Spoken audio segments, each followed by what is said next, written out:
ونعوذ بك من شر ما صنعت. Assalamualaikum warahmatullahi wabarakatuh.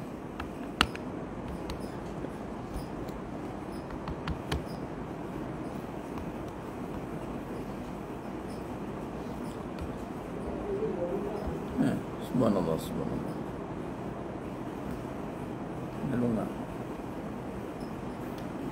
Subhanallah, subhanallah, subhanallah, subhanallah. Subhanallah, subhanallah. Subhanallah.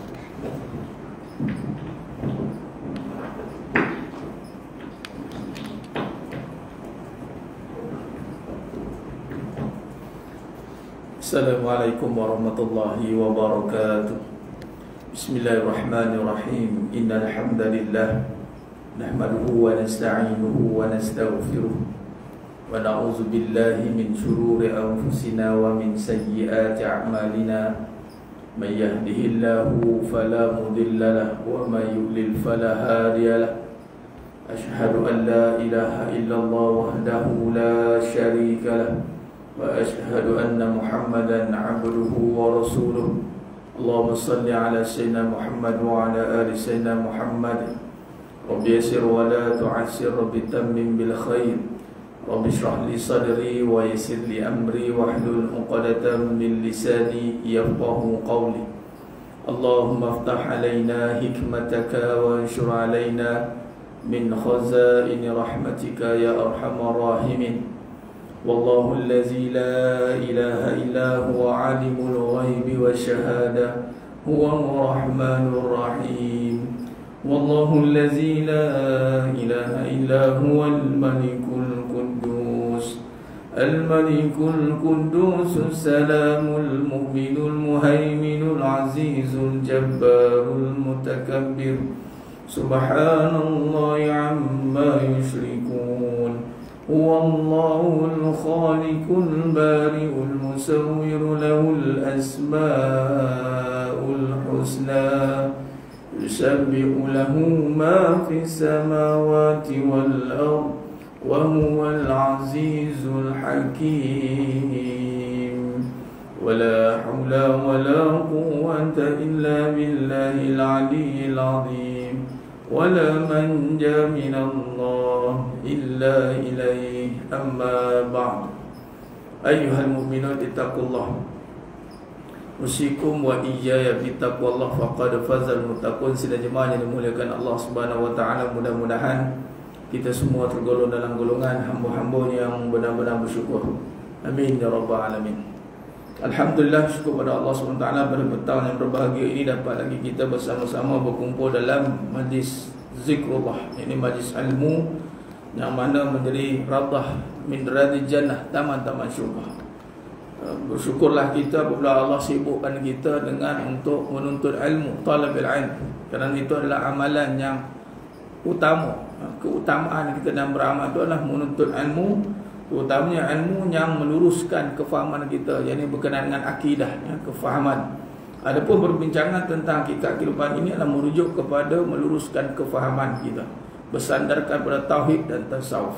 Alhamdulillah, pada petang yang berbahagia ini kita masuk pada perbincangan dalam muka surat 4, yakni realiti kehidupan masa kini dalam bab muqaddimah. Bagaimana kita membicarakan muqaddimah dalam kehidupan ini, kita lihat apa yang berlaku pada ketika ini, masa kini. Dalam hadis Nabi SAW daripada Ka'ab bin Iyad, ia berkata, saya mendengar Rasulullah SAW bersabda, inna likulli ummatin fitnah wa inna fitnah ummati al-mal. Sesungguhnya masing-masing umat memiliki fitnah, dan sesungguhnya fitnah umatku adalah harta.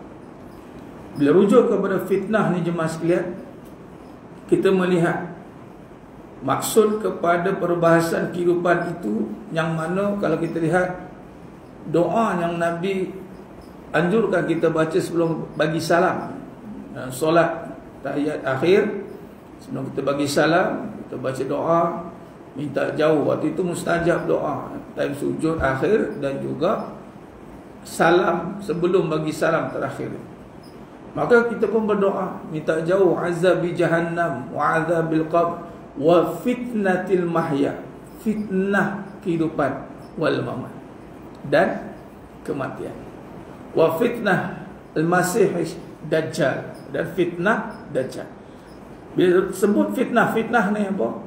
Maka di sini kita boleh melihat pada rujukan bagaimana Allah SWT menggunakan perkataan fitnah ini kepada perbahasan cobaan. Yakni boleh rujuk dalam surah Al-Ankabut ayat 2. Al-Ankabut ayat 2. Yang mana Allah SWT berfirman, yang mana adakah manusia ini dibiarkan berkata qalu amanna, berkata aku telah beriman, wahum la yuftanun, kemudian aku tidak diberi cobaan. Maka Allah gunakan fitan, wahum la yuftanun, fitan itu merujuk kepada cobaan, dan cobaan yang merujuk kepada iman. Dan kita boleh rujuk juga dalam surah Al-Anbiya ayat 35. Kullu nafsin za'iqatul maut walanabluukum bisyarri wal khair fitnah wa ilaina turja'un. Setiap yang bernyawa pasti akan mati, pasti akan mati. Dan Allah SWT menguji walanabluukum bisyarri wal khair, dengan keburukan dan kebaikan, fitnah, yakni cobaan.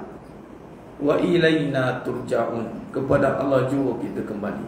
Nah, kalau kita lihat hadis yang Nabi SAW menyatakan ini, rawahu Ahmad, Imam Ahmad At-Tirmizi At-Tabrani, dan daripada Ka'ab bin Iyad mengatakan bahawa realiti kalau tengok pada kehidupan, bila sebut tentang setiap umat ada cobaan, dan cobaan umat bagi Nabi Muhammad SAW itu boleh dikatakan pengkhususan. Wa inna tu dia dipanggil taukid, mengukuhkan.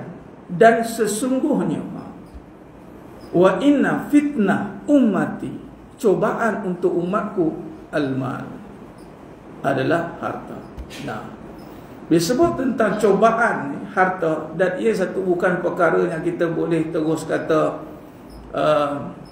tak ada apa-apa, it's okay, kita macam nak take it easy, nak macam anggap biasa. Tak boleh, sebab merujuk pada fitnah ni adalah satu perkara yang mesti kita ambil perhatian, kerana dia akan menyebabkan kita sama ada membawa kepada kebaikan ataupun membawa keburukan. Kita belum pasti lagi ending dia apa. Nah, jadi perkara yang menjadi agenda utama manusia masa kini adalah dengan meletakkan harta, duit sebagai satu perkara yang penting dalam meneruskan kelangsungan sebuah kehidupan ini.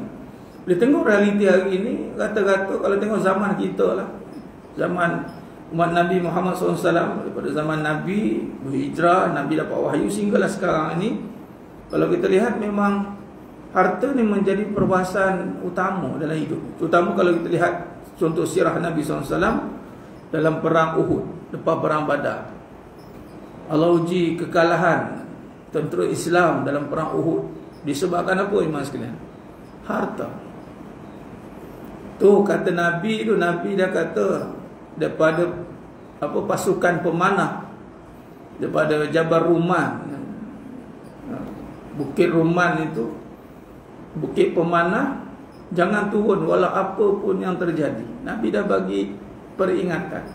Namun penangan harta ni, cobaan tadi yang Allah kata Allah akan uji. Kita ni beriman, bila sebut beriman, kita nak utamakan suruhan Allah atau kemahuan selainnya. Maka berlakulah perkaranya, terjadinya peristiwa tragedi. Dan kita kalau pergi umrah, pergi ziarah Bukit Uhud, kita akan ziarah makam syuhada Uhud.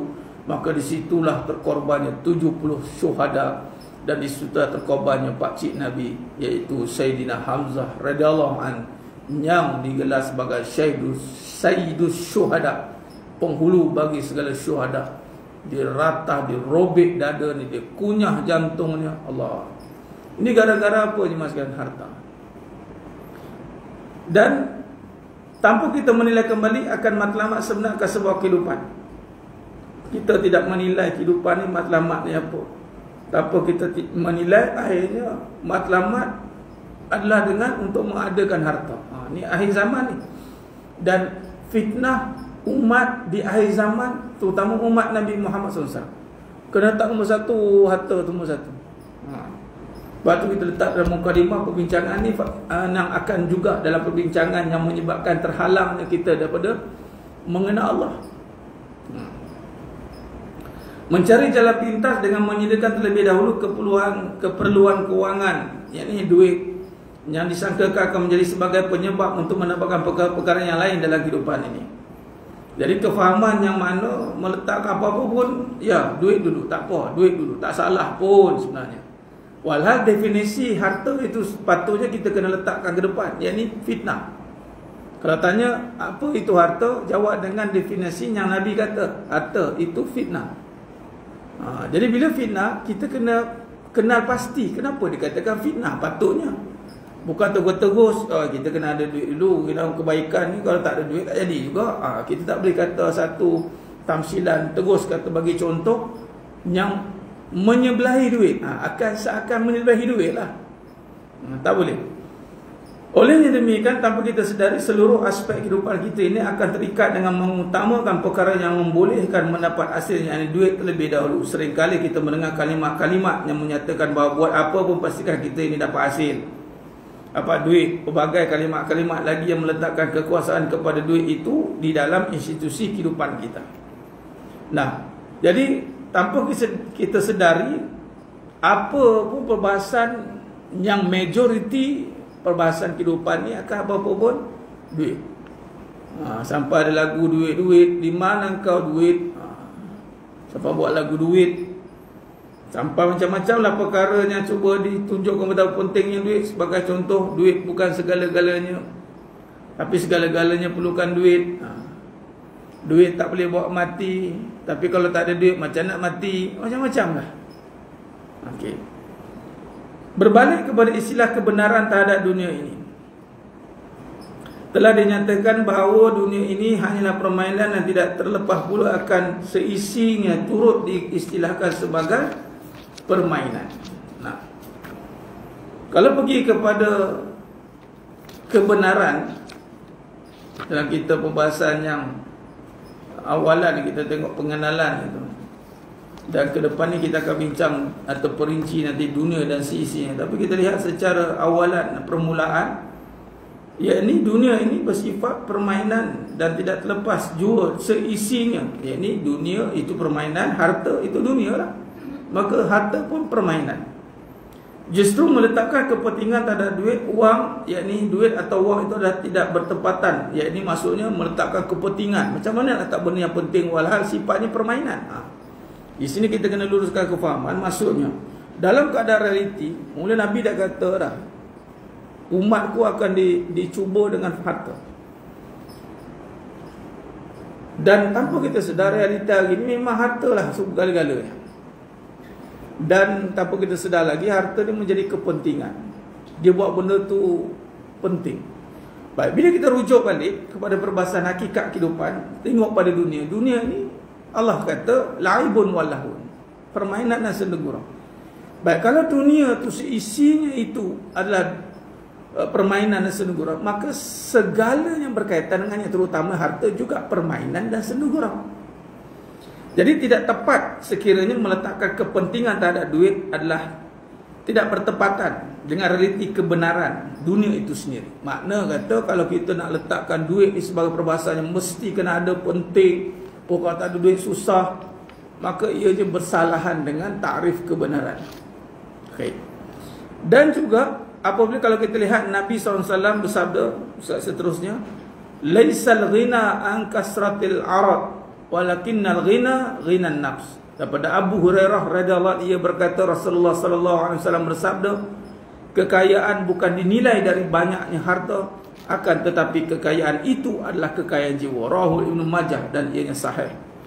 Baik, kalau kita lihat hari ini bila sebut tentang harta, dia akan disebut tentang kaya.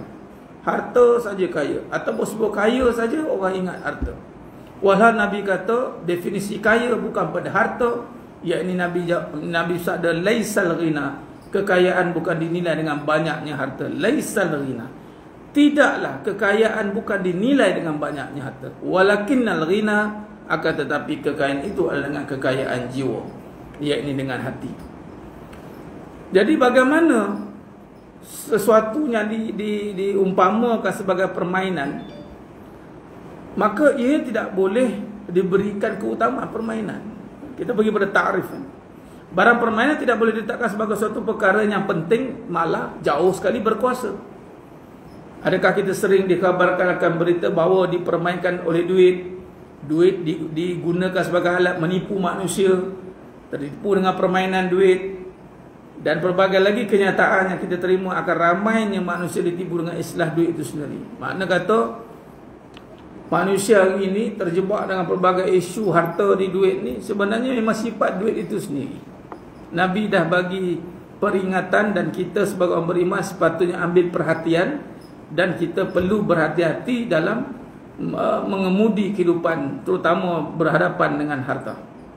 Baik, maka di sini kalau kita lihat di mas sekalian, isu harta ni kalau kita boleh pandang secara ringkasnya, memang setakat hari ni mana ada orang kata apa, buang harta, tak ada. Buang harta ni tak ada lagi. Tak puas hati dengan harta, buang harta, tak ada. Tapi kalau tak puas hati dengan suami, buang suami ada. Tak puas hati dengan isteri, buang isteri ada. Buang mak ada, buang anak ada, buang duit tak ada.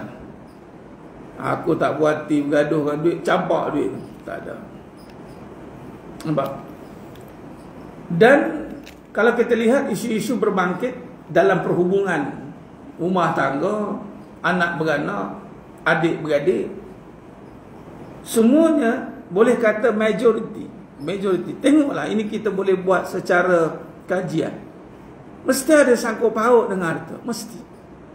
Yang wujudnya macam dipergunakan, dipermainkan.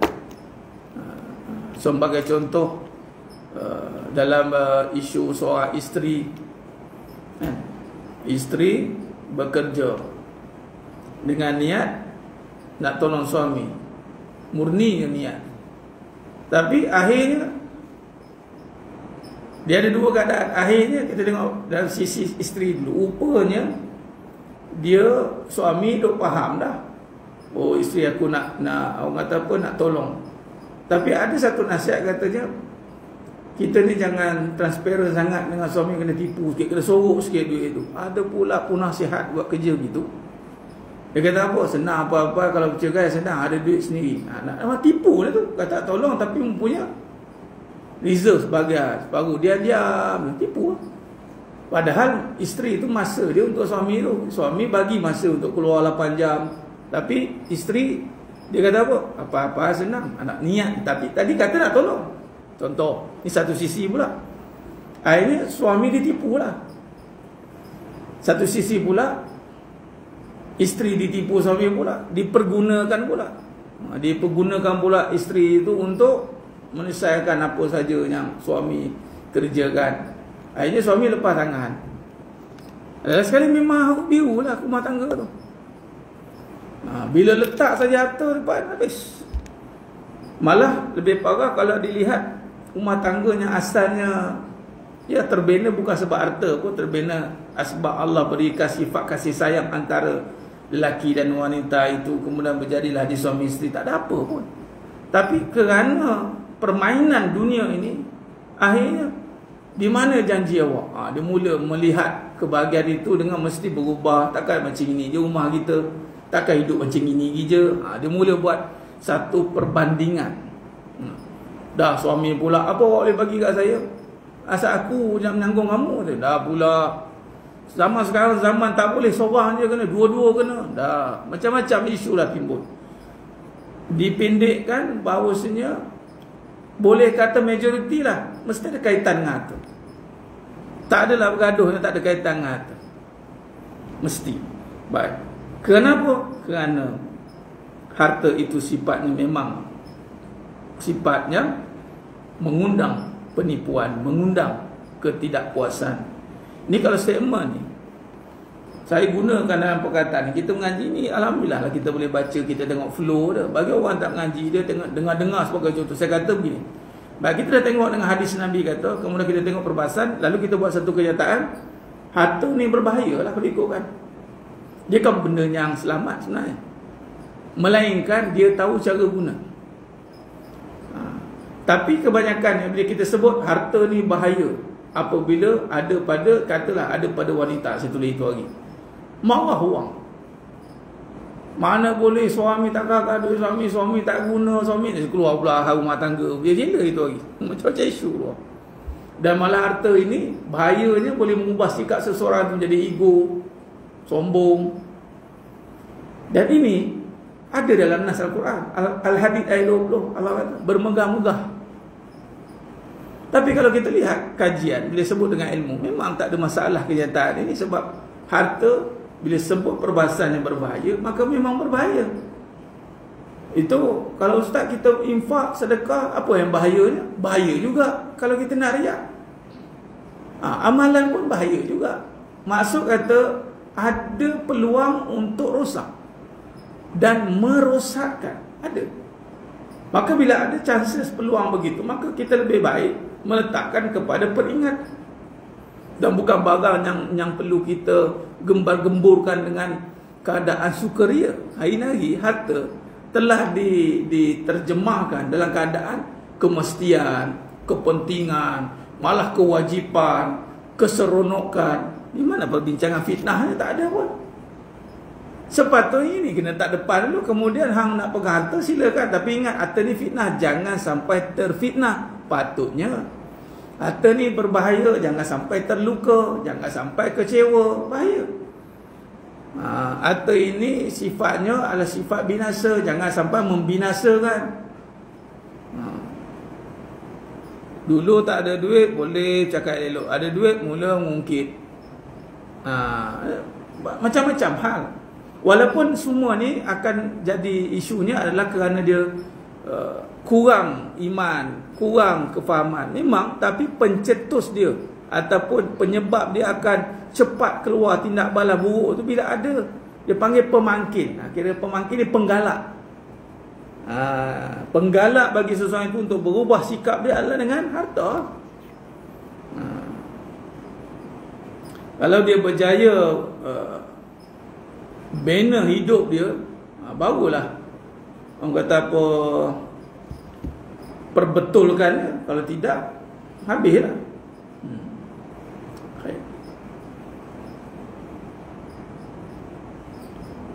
Allahumma salli. Baik. Maka kalau kita lihat dalam surah Al-An'am ayat 32, ni kata Allah, "Wa mal hayatud dunya ila la'ibun wa lahu, wa darul akhiratu khairul lil ladzina yattaqun, afala ta'qilun." Dan tiadalah kehidupan dunia ini selain dari main-main dan sendu gurau, dan sungguh kampung akhirat itu lebih baik bagi orang-orang bertakwa. Maka tidakkah kamu memahami? Jadi dalam kehidupan ni masa kini, realiti, kenapa manusia tidak melihat bahawa akhirat itulah yang sepatutnya kena diberi perhatian? Kenapa kita nak serius dalam bab perkara yang penipuan, perkara yang tidak akan mampu kita jadikan sebagai sandaran, iaitu duit tadi. Contoh, bila ada duit baru nak buat baik. Bila ada duit barulah ada ni. Macam-macam lah alasan dia. Bila tengok ada duit jadi lain pula. Dan di sini kita melihat Allah SWT memberikan tarif main-main. Sebab itu dunia ini memang tak boleh nak serius. Orang dia takkan boleh serius contoh rumah tangga. Bila dia tak letakkan kehidupan dia untuk akhirat, konolah dia kerja, contoh suami kerja cari duit untuk isteri, untuk anak-anak. Kalau duit yang dia ceritakan, dia akan main-main. Mula-mula semangat. Bila dah bagi nanti dia mula berkira. Isteri pula, bayangkan, yang tidak dipertanggungjawabkan untuk duit ni. Bayangkan, yang dipertanggungjawabkan untuk duit pun mula berkira. Agak-agak yang tak dipertanggungjawabkan berkira tak? Sama, lagi kuat berkira dia. Sebab bukan tanggungjawab dia. Wanita tidak dipertanggungjawabkan untuk menafkahi, untuk menyara. Tak ada. Dan Islam tidak, dia disara. Kalau nak buat juga, kalau tiada kekuatan dia, tak ada kepahaman, dia duk fikiran dia kena ada harta, dia kerja tu sebab nak harta. Oh ya Allah, ini yang banyak berlaku kepincangan dalam kehidupan. Kenapa tak nak faham tentang akhirat? Nah, Allah kata ni, afala ta'qilun? Kenapa tak nak faham tentang akhirat? Kenapa bila kata duit ni baru nak nampak betapa serius, bila ada duit sendiri baru rasa nak ada masa depan? Takkan boleh punya, sebab main-main. Lepas tu jangan terkejut, kata keluarkan nyataan apa? Lelaki diuji bila ada segalanya. Wanita diuji bila lelaki tiada apa-apa. Dia terbalik kan. Bila lelaki tak ada harta, mula wanita goyang. Ini statement lah, statement. Lelaki pula bila dah ada apa-apa, mula mata keranjang. Dia itu mula melior tengok, aku ada duit ni, aku ada duit ni. Isu duit juga. Ingatkan ada duit, serius lah kan. Dah.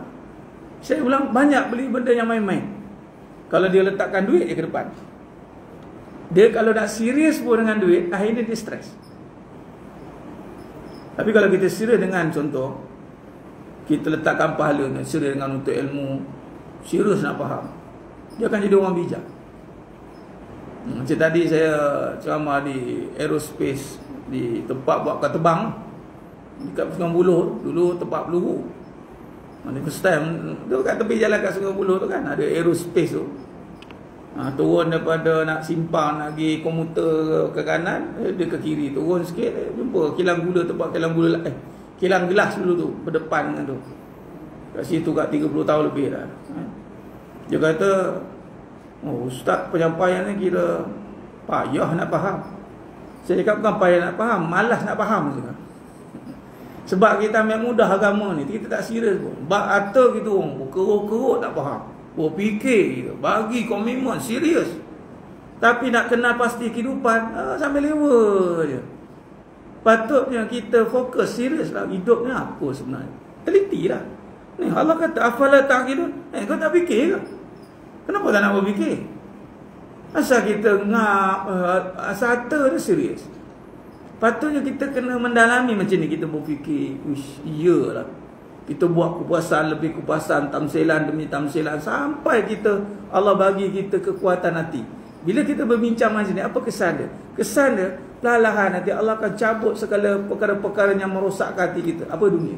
Keluar. Sebab kita nak masukkan kebenaran, masukkan, dunia, duit ni tak boleh pegang, tak boleh. Duit ni tak boleh serius, tak boleh. Yang serius apa? Yang serius padanya adalah amalan. Kalau apa saja yang berpahala, kena serius. Bawa contoh. Bagi contoh, dia pergi kerja sebab nak bagi nafkah kepada isteri dan anak-anaknya.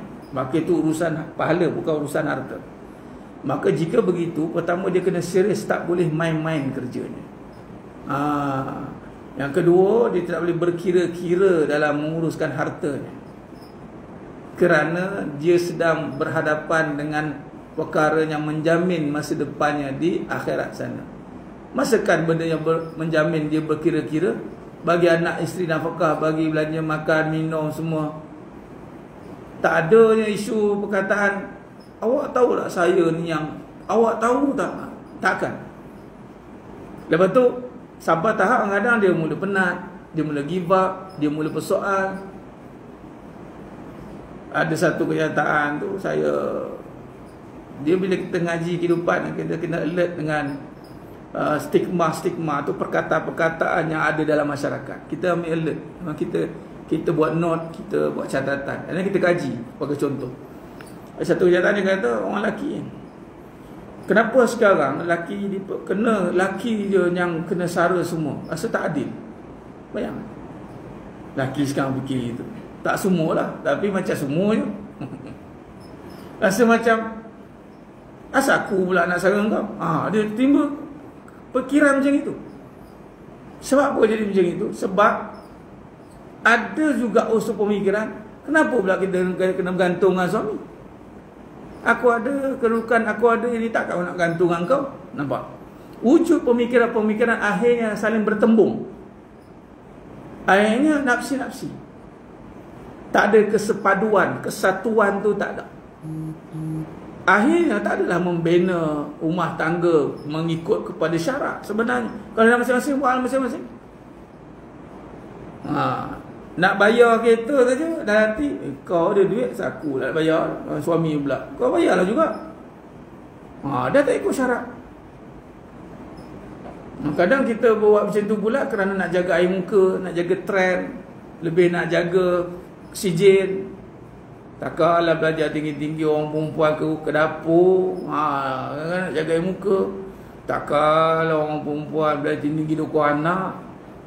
Saya cakap apa? Tengok kalau kita ngaji bab ni, Allah bagi ilham. Saya cakap apa? Asal nampak bodoh sangat ke dukung anak tu? Sebab saya cakap macam itu. Asal nampak bodoh sangat ke dia dukung anak tu? Nak pegang iPad, pegang ni pun nampak cerdik. Walhal sepatutnya anak tu boleh didukung oleh seorang ibu yang cerdik. Barulah membina generasi yang hebat. Ini tak pegang anak tu, malulah pegang anak. Pop serah kat orang gaji. Maka ada orang gaji pula dukung. Dia duk relax main. Konon-konon educated lah. Bagi anak main pun, dia pun relax macam itu. Mak-mak dulu bergembit bagi. Seorang sangkut kat apa, seorang sangkut kat sini, seorang macam tu. Jadi orang semua.